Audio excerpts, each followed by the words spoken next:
Today, we're diving into my absolute favorite topic. No, really, it actually is. Taxes. It's the one thing that always finds its way into every episode, every financial conversation I have with clients, and possibly a good amount of my dreams. Specifically, we're talking about tax considerations for dual citizens, snowbirds, and cross-border workers. If you fit into one of these categories, this one's for you. Joanne here, financial planner and co-founder of IO Wealth of Raymond James. If you're a dual citizen, congratulations. You get the privilege of dealing with the tax laws of not one, but two countries. That's right, both Canada and the US want to know what you're up to financially, and they each expect you to file taxes. Now, before we start panicking, let's clear something up. This doesn't necessarily mean you'll be taxed on your income twice. Thanks to the Canada-U.S. tax treaty, you can claim foreign tax credits or deductions to offset any double taxation.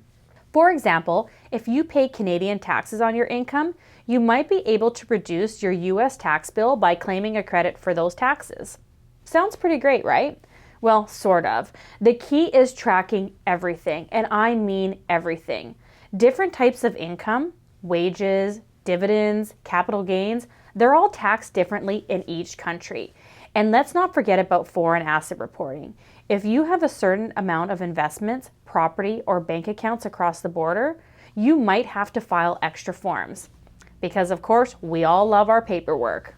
Bottom line, get a tax pro. So if you're a Canadian who spends a lot of time in the US, first of all, I get it. There's a lot of sunshine, palm trees, amazing golf courses. It can be hard to resist. But here's the thing. The IRS doesn't care that you're just escaping the Canadian winter.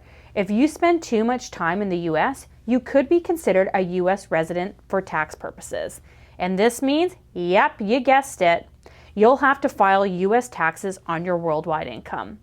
The magic number here is 183 days. If you're in the US for 183 days in a single year, or you meet their substantial presence test, which involves a complicated formula that only accountants really enjoy doing, Uncle Sam might start seeing you as one of his own.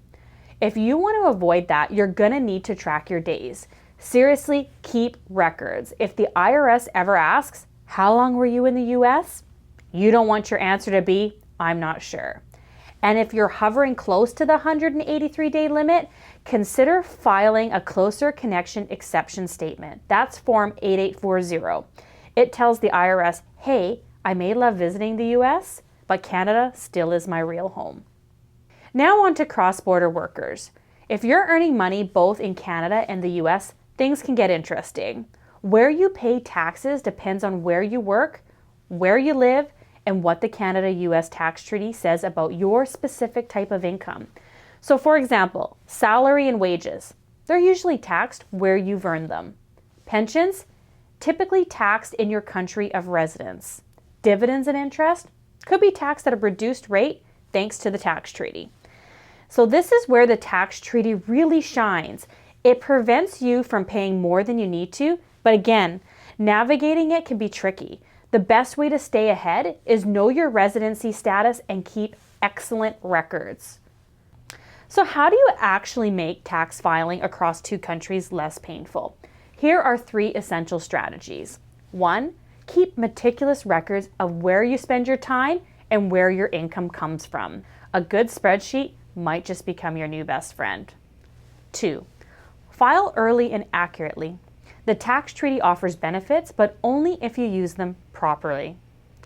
And 3, work with a tax advisor who understands both systems. I know I say this a lot, but it's so important to get this right.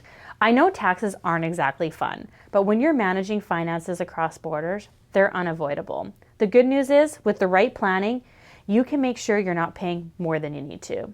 And if you thought this was fun, just wait until next episode. We're going to be talking about retirement planning across borders because, believe it or not, the way you save for retirement in Canada and the US can also come with some surprises. Thanks for watching, and I'll see you in episode 3.